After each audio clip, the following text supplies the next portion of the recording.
चलिए, तो अब हम लोग उत्तर वैदिक कालीन आर्थिक जीवन को जानें। ठीक है, इससे पहले हम लोग उत्तर वैदिक कालीन मतलब उत्तर वैदिक काल के लोगों के हम लोग सामाजिक जीवन को, राजनीतिक जीवन को, धार्मिक जीवन को जान चुके हैं। अभी हम लोग उत्तर वैदिक कालीन लोगों का आर्थिक जीवन जानेंगे कि उत्तर वैदिक कालीन लोगों का आर्थिक जीवन कैसा था। ठीक है, सबसे पहले थोड़ी सा क्विक रिवाइज कर लेते हैं। ठीक है, हड़प्पा सभ्यता के बारे में पढ़े थे। तो हड़प्पा सभ्यता के बाद एक और नया सभ्यता का विकास हुआ था, जिसको क्या बोला गया? वैदिक सभ्यता बोला। क्या बोला गया? वैदिक सभ्यता बोला गया। ठीक है, वैदिक सभ्यता इसका नाम क्यों पड़ा? क्योंकि इस काल के बारे में हम लोगों को वेदों से जानकारी मिली, इस वजह से इस काल को वैदिक सभ्यता नाम पड़ा है। इसका कालखंड क्या था? तो 1500 ईसा पूर्व से लेके 600 ईसा पूर्व। यहाँ तक तो कोई दिक्कत है नहीं। इसमें परिवर्तन हुआ था, जिस वजह से इसके कालखंड को दो भागों में बांट दिया गया है। एक को बोला गया 1500 से 1000 ईसा पूर्व और एक को बोला गया है 1000 ईसा पूर्व से लेके 600 BC या ईसा पूर्व। कोई दिक्कत नहीं। 1500 से लेके 1000 ईसा पूर्व के कालखंड को पूर्व वैदिक काल बोला जाता है। क्या बोला जाता है? पूर्व वैदिक काल। और ये बात का तो क्या बोला जाता है? उत्तर वैदिक काल। इस कालखंड के बारे में हम लोगों को मेनली प्रमुखतः ऋग्वेद से जानकारी हुई है, जिस वजह से इस कालखंड पूर्व वैदिक कालखंड को ऋग्वैदिक काल के नाम से भी जाना जाता है। ऋग्वैदिक काल के नाम से भी जाना जाता है। और इस काल के बारे में हम लोगों को तो बहुत सारे ग्रंथों से जानकारी हुई है, जैसे कि यजुर्वेद, अथर्ववेद, सामवेद, ब्राह्मण ग्रंथ मतलब आरण्यक, उसके बाद ब्राह्मण ग्रंथ, बहुत सारे ग्रंथ थे। उसके बाद देखा जाए तो ये उपनिषद है ना, इन सभी चीज़ों के, इन सभी ग्रंथों की मदद से हम लोग उत्तर वैदिक के काल के बारे में जानकारी हुई। ठीक है, देखिए अभी हम लोग ऋग्वैदिक कालीन सामाजिक, आर्थिक, धार्मिक, राजनीतिक जीवन को तो जान चुके हैं। उत्तर वैदिक कालीन अब हम लोग आर्थिक जीवन को जान लेंगे। ठीक है, इस काल में पशुपालन की जगह कृषि प्रथम पेशा बन गया। शतपथ ब्राह्मण ग्रंथ में कृषि से संबंधित चारों क्रियाओं का उल्लेख मिलता है। हम लोग जब पढ़े थे ऋग्वैदिक काल, जब पढ़े थे तो हम लोग जाने थे कि इन लोगों का प्रमुख जो पेशा था क्या था? पशुपालन करना। क्या करना था? पशुपालन करना था। जिसके पास बहुत ज्यादा गाय है वो पूरे समाज में सबसे ज्यादा धनी व्यक्ति माना जाता। ठीक है, क्योंकि इस वक्त सबसे मेनली जो धंधा, उद्योग जो था, व्यापार, बिजनेस था या व्यापार कहा जा सकता है, क्या था? पशुपालन। क्या था?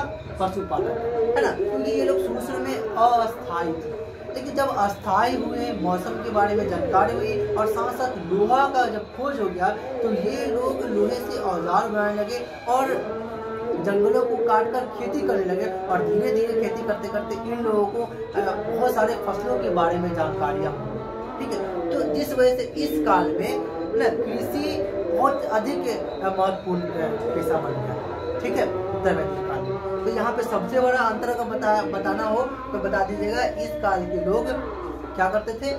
प्रमुख पेशा क्या था? तो पशुपालन था। और यहाँ का प्रमुख पेशा क्या था? तो कृषि। क्या था?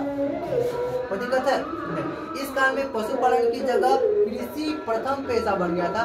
शतपथ ब्राह्मण ग्रंथ में एक ग्रंथ है जिसका नाम है शतपथ ब्राह्मण ग्रंथ। इसके बारे में डिटेल से जान चुके हैं, नॉर्मली अभी जान लीजिए।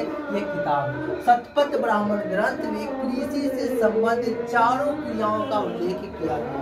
कृषि जब खेती होती है तो चार क्रिया जो होता है, सबसे पहले जुताई होता है, फिर उसका बुआई होता है, फिर उसका कटाई होता है। जब कटने के बाद फसल में जो जैसे कि मान लो गेहूँ है तो गेहूँ का जो कहा जा सकता है फल है, अनाज है, उसी से गेहूं का दाना अलग किया जाता है ना, मतलब फसल से अनाज के दाने अलग किया जाता है ना, उसी को मराई कहा जाता है। ठीक है, तो ये चारों क्रियाओं का जो कृषि से संबंधित है इसका जिक्र या उल्लेख शतपथ ब्राह्मण ग्रंथ में किया गया। ठीक है, इसके बाद अभी हम लोग क्या करते हैं? ओसाई करते हैं। ठीक है, मतलब हवा बहती है तो वहाँ पे अनाज को खड़ा करते हैं, ताकि हवा से क्या होता है, उसका जो भूसा होता है वो अलग हो जाता है और अनाज अलग हो जाता है। ठीक है, लेकिन इस यही चार, अभी 5 कहा जा सकता है, लेकिन उस वक्त शतपथ ब्राह्मण ग्रंथ में कृषि संबंधित 4 महत्वपूर्ण क्रियाओं का उल्लेख किया गया था। पहले जुताई, दूसरा बुआई, सोइंग, तीसरा कटाई, हार्वेस्टिंग और मराई मतलब थ्रेसिंग। ये 4 कृषि संबंधित क्रियाओं का उल्लेख किया गया था। शतपथ ब्राह्मण ग्रंथ में विधेय माधव की एक कथा है, कहानी है, जिसको हम लोग शुरू में ही जब स्टार्ट किए थे वैदिक सभ्यता तभी हम लोग जानते थे, है ना। जिससे यह संकेत मिलता है कि आर्य संपूर्ण गंगा घाटी में कृषि करते हैं। शतपथ माधव की कथा हम लोग जानते थे, शॉर्टली जानते हैं कि शतपथ माधव की कथा में, है ना, कहाँ ये बिहार में सदानिया नदी है, वहाँ तक इनका उल्लेख मिलता है। बिहार में सदानिया के पास गंगा नदी बहती है, ठीक है, बीचों बीच से, बिहार के बीचों बीच से, ठीक है। तो वहाँ तक कहा जा सकता है गंगा नदी के पूरे जो भी घाटी है सभी जगह कृषि होता है, ऐसा उल्लेख वीर माधव की कथा से पता चला। और वीर माधव की कथा कहाँ पे उल्लेख किया गया है, कहाँ पे लिखी गई है, तो शतपथ ब्राह्मण ग्रंथ। तो सिंपल सा कहा जा सकता है शतपथ ब्राह्मण ग्रंथ में वीर विधेय माधव की कथा है, जिसमें उल्लेख किया गया है ना।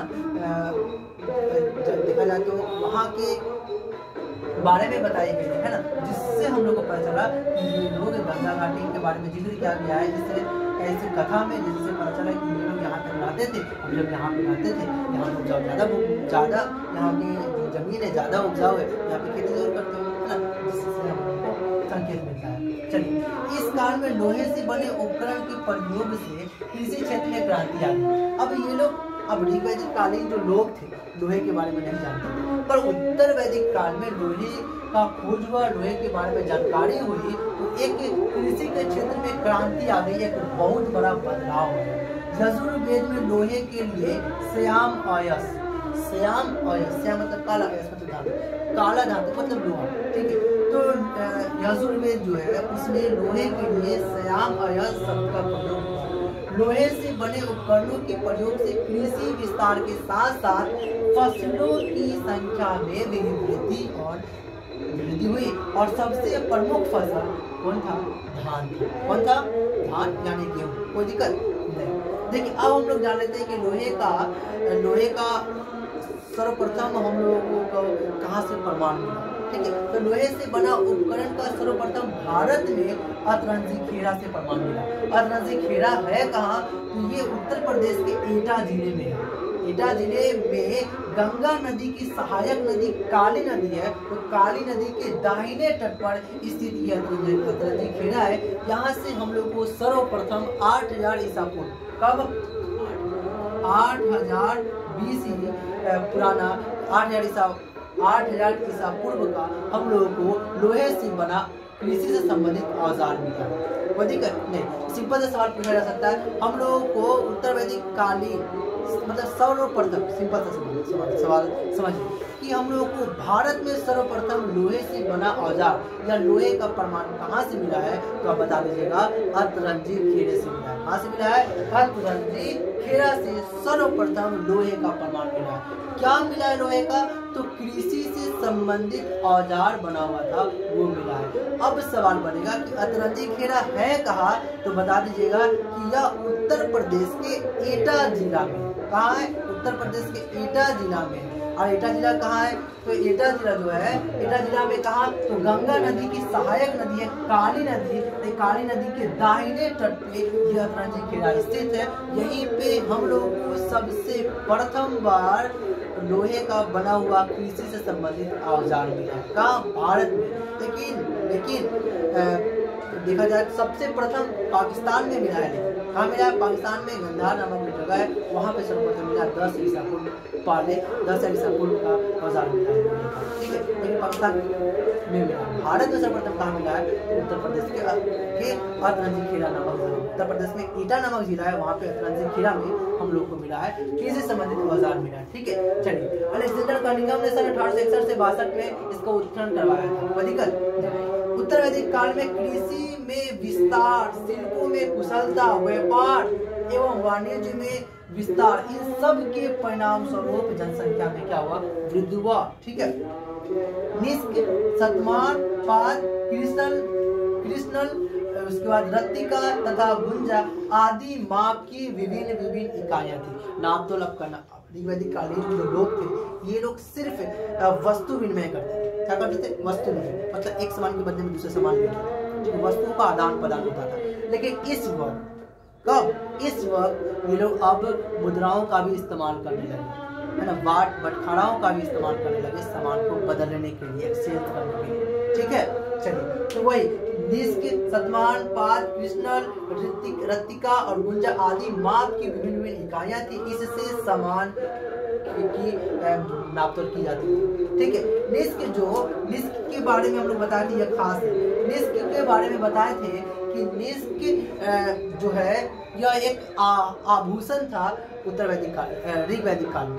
ठीक है, ऋग एक गोल था, लेकिन ऋग वैदिक काल के जो लोग थे, ऋग वैदिक कालीन जो लोग थे, ये लोग उसको मुद्रा के रूप में नहीं मानते थे। ये लोग इसको गला में कहा जा सकता है आभूषण के रूप में मानते थे।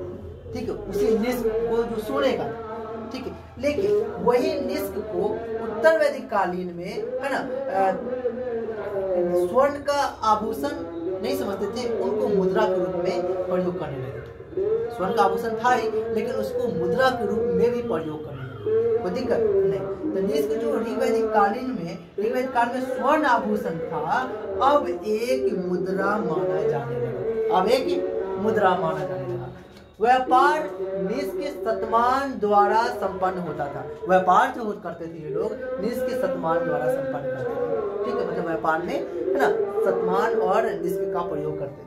अतः उत्तर वैदिक काल में मुद्रा का प्रचलन हो चुका था, परंतु सामान्य लेन देन में वस्तु विनिमय का ही प्रयोग होता था। ठीक है, तो सिंपल सा जान लीजिए कि उत्तर वैदिक काल में मुद्रा का प्रयोग होता था, लेकिन बहुत अच्छी तरह से नहीं, है ना।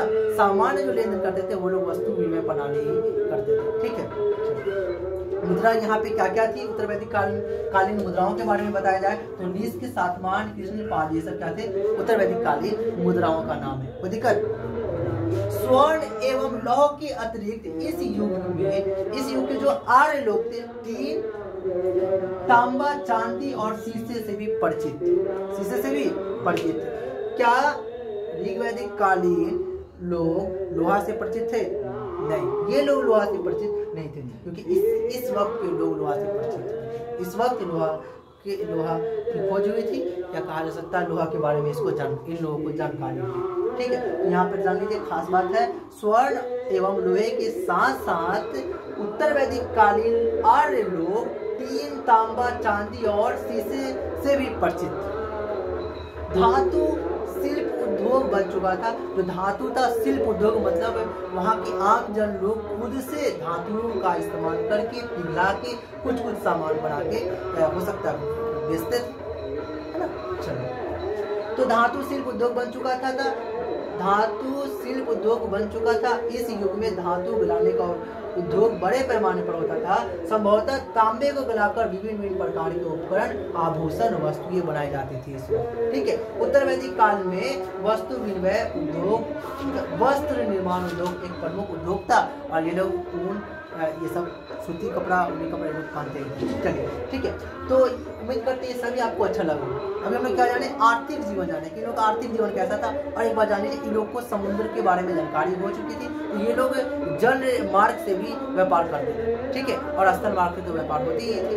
ठीक है, चलिए, तो यहाँ तक समझ में आ गया होगा कि इस काल में पशुपालन की जगह कृषि जो था बहुत महत्वपूर्ण पेशा बन चुका था। ठीक है, सप्तम ब्राह्मण ग्रंथ में कृषि से संबंधित चारों क्रियाओं को उल्लेख किया गया है। जुताई, बुआई, कटाई, बढ़ाई, इन सभी महत्वपूर्ण क्रियाकलापों के बारे में सप्तम ब्राह्मण ग्रंथ में उल्लेख किया गया। उम्मीद करते हैं ये सभी आपको अच्छा लगा होगा। इसके बाद धार्मिक जीवन पढ़ा तो दी गई है, लेकिन अपलोड कर दी जाएगी इसके बाद। ठीक है, चलिए, तो अब हम लोग, है ना, इस पूरे वैदिक सभ्यता के बाद अब हम लोग क्या पढ़ेंगे, जन धार्मिक आंदोलन। वहाँ के लोग धार्मिक आंदोलन, क्योंकि उत्तर वैदिक काल में ना बहुत ज्यादा कर्मकांड यज्ञ बने, बहुत ज्यादा बढ़ गया, है ना। ब्राह्मणों का बहुत ज्यादा वर्चस्व हो गया, है ना, जिस वजह से बहुत ज्यादा बुराई हो गई थी, है ना। तो इन सब को बुराई को मिटाने के लिए धार्मिक जन आंदोलन चला था, जिसमें जैन धर्म, बौद्ध धर्म, शैव धर्म, वैष्णव धर्म, इन सभी धर्मों का उदय हुआ था, विकास हुआ था। जिसमें हम लोग बौद्ध धर्म को सबसे पढ़ किया, जैन धर्म को ये शुरू करेंगे, है ना। चलिए, उम्मीद करते हैं सभी आपको अच्छा लगा होगा। इसी तरह से डीपली ग्राइसिंग करने के लिए टॉपिक्स वाइज बहुत बढ़िया से, क्लियर से, बढ़िया से, ना, इसको लिखने का मेन रीजन था कि आप लोग का नोट्स भी बढ़िया से हो जाए। ठीक है, स्टार्टिंग में तो नहीं लिखते थे, लेकिन सोचे कि है ना। सब लोगों को नोट्स क्लास में तो मिल जाती है, पर आप लोगों को नोट्स नहीं मिल पाते थे, इसलिए इसको पहले नोट डाउन कर दिए थे ताकि आप लोगों को नोट्स में कोई दिक्कत नहीं। ठीक है, उम्मीद करते हैं सभी आपको अच्छा लगा। इसी तरह हमसे बढ़िया में वीडियो पढ़ने के लिए इस चैनल को सब्सक्राइब कर दो और बेल भी आती है ताकि हम जब भी वीडियो अपलोड करें मिस ना हो। और हर दिन 3 बजे अपलोड हो जाता है। Thank you so much for watching.